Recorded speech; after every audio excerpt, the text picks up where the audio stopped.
there's an expectation sometimes that, as anything in business, that you're going to get instant gratification just because someone said yes, then it's suddenly going to work. It's like, no, you've got to work fucking hard at maintaining those things, and sometimes they don't work out. Yeah, sometimes. But you don't know. Like, I did collaborations with a local pet shop where I'd go every Saturday morning for their free puppy socialization, which essentially was just an aisle, a free for all in a shop with a little barrier at the end of each aisle, and then the puppies. Oh my God, I can just, it's conjuring up chaos in my mind. It was horrendous. Yeah, it was absolutely horrendous. And I did that for a year, and I hated it.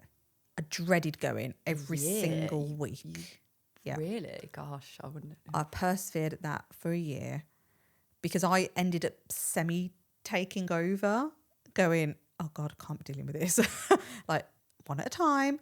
Now let's two. Now let's do some education bit whilst we're here. And it didn't work for the business. So I wasn't getting anything off the back of it. And for me, because I had my business hat on rather than... Because I was like, actually, I'm not even technically getting through to you here because I'm trying to shoehorn in something that you haven't come for. Yeah. You've come for a free-for-all, and I'm stopping it now. So now I'm the bad guy. You're not hearing it as that's good information. And the few sales that I did get, they were never the right client for me. Do you know what? You and I saying had this, a lot of backlash off the back of it. I did 2 sessions at Pets at Home with, like, come and do our puppy, whatever they called it, play group or whatever. Okay. Exactly the same. I can shoehorn in this and that and talk to them about how to play appropriately. They didn't give a shit. And actually, Pets at Home ended up saying to me, like, this isn't what we want.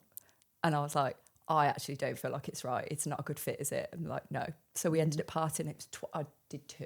Yeah.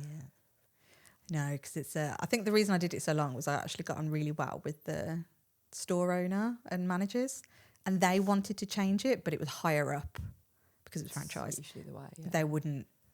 Their thought process was, I'll get people in and they'll buy the stuff when they're in here. I'm like, they're not. They're fucking off as soon as you've had their free thing. They're not buying anything. But again, like, you got to try. But off the back of that, because I became really good friends with the store owner then and the store manager, found out that they were like expert nutritionists. So I'm like, oh, brilliant. How can I loop you into my clients and how can I refer work to you that way? But that was built up off of doing something that, yes, I didn't really enjoy doing, but I persevered at it enough to go, is it right? Is it not? What's off the back of it? And yes, okay, it wasn't the initial outcome that you kind of hope for, but you learn other stuff around it and you go, right, okay, well, hold on. Ideal clients are not in that space. Yeah, and you've learned something and you know what not to do next time. Yep. So everything's a learning experience. But also that could have worked out. It could have been that those pet shop owners would have been able to make a change if it wasn't like, you know, head office issue or whatever. And it could have worked out really nicely. Mm-hmm. So like, if that was an independent... Yeah. It would have been perfect. Like one of our clients does, is it monthly? She goes and does like a Q&A at a pet shop, which is really successful. And she's built a nice relationship up with the owner of the pet. I think she knew them anyway, and it was just a nice, easy in for them. And that's a nice little setup there because you've got people coming into the store potentially now for her. They might buy something off the back of it. I think it's an independent from what I can gather. And like at the same time, she might get somebody buying her services because she's offering some value for free. That's a really lovely way to do it because you might go once, twice, 3 times and you feel like, oh, this isn't working. Nobody's buying anything. But if you can put them somewhere, here's some value. I'd love you to join my Facebook group. Yep. I'd love you to get on the mailing list because we give loads more tips and advice on the mailing list. Awesome. You've got them in your world. So it's not instant gratification a lot of the times with these joint ventures. We've had it ourselves where it's been a longer play game. Yep. But eventually you're like, that wasn't maybe what we thought it was going to be, but look what we can get off. Not what we can get off it, how we can help each other now. Yeah. It's almost like diversifying your brain into going like, don't put all your eggs in one basket here. You need to kind of go in with an open mind and who knows what you could get off the back of it. Yeah, exactly that. And once the relationship, because the relationship was with us anyway, coming into this space and doing this thing, we're nobodies. We've like come in and gone like, hi, we're Joe Vicky. We've got this podcast. It's called, like, you know, Let's Talk Dog Business. We're here. Come on the podcast. But that's all they know about us at that point. So it's nurturing those relationships, building the trust, them getting to know what you're about, you getting to know more about what they're about, their intentions, your intentions, making it a win-win. We talk a lot about win-wins.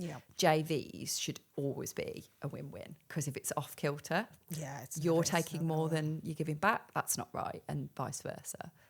So there's a lot to be said for that relationship building, because you'll find out so much through that nurturing of that relationship. It's definitely a longer play game, and but it can be so worthwhile. Yeah, it can. And I think sometimes it's like thinking outside the box a little bit as well. So like I've said before, like I just didn't turn that dog business into anything that I had the ability to do, because my heart wasn't in it and I got comfortable.